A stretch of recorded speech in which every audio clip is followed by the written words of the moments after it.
Assalamualaikum warahmatullahi wabarakatuh. Akkam nagaa jirtan fayyaa keessan fayyaa kiyya jalatti rabbi irrallee aappii bareedaa tokko isiniif qabadhee dhufeetan jira. Hamma dhuma viidiyoo kiyyatti nafana bu'aan isiniin jira yoo ta'an warreen qorata teeknootiif haraa taatan sabiskiraayib godhaa isiniin jenna chaanaala keenya guddisuu hin dagatinaa isiniin jenna hiriyootan kiyya irraa sonnin isiniif qabadhee dhufee aappii yeroo isin shaana itti keessan wanta isin irratti barreeffatan sagaleen isin dubbatu yookaan isin galateeffatu yookaan waanuma isin irratti barreeffatan isiniif dubbatu jechuudha. Yeroo namni akka tasaa isin duuba irraa buqqisellee bakka maaf buqqifte irraa shaana irratti naa deebisi ufumaan jaa jechuudha. Yookaan haraami deebisi jawaala kiyya irratti ufumaan jaa jechuudha. Kan sagaleen jechuudha sagalee ol kaasee waanuma isin irratti barreeffatan isiniif dubbata jechuudha. Kanaafuu isa sana akkamitti argannaa warri jettanii na gaafachuun keessan hin oolu. Hiriyootan kiyya pilaastoorii keessan galtan yeroo tokkoof bakka kanarratti bakka sarchii kanarratti hiriyootan kiyya kinoo akkana jettanii barreessitanii ni argitan jeetii yaada.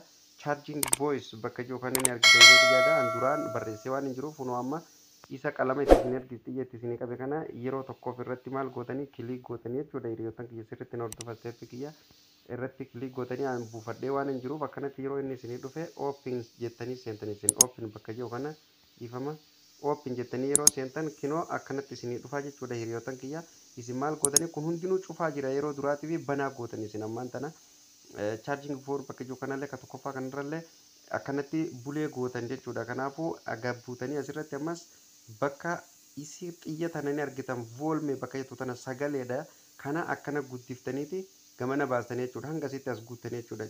Amma asitti immoo charge pull in bakka jiru kanarratti maali kun ammaan tana yeroo itti keessan akkamitti akka isin galatoofatan waanuma isin irratti barreeffatan isiniif fidaa jechuudha. Kanaafuu isin raayitii kana iddoo duwwaa sadeen isinii dhuftu kana voice bakka jiru kanarra keessan jechuudha.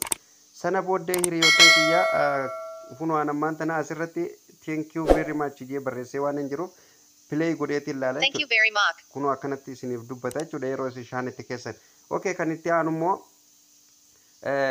chargii isa lammaffaa kana maal gootanii isni murteessan kana isa kanarratti bakka change jiru kana ni tuttanii yeroo namni irraa buqqise akkamitti akka isin dubbatu kunoo amma antilesh ifsil jawwaali haram jetti fakkeenyaaf ni dhaggeeffatanii Antilesh ifsil jawwaali haram. Kunoo akkanatti irratti barreeffatanii waan barbaadan Und gehst du noch zur Party? Ja, total. Hast dich auch schon angezogen? Ja, und du?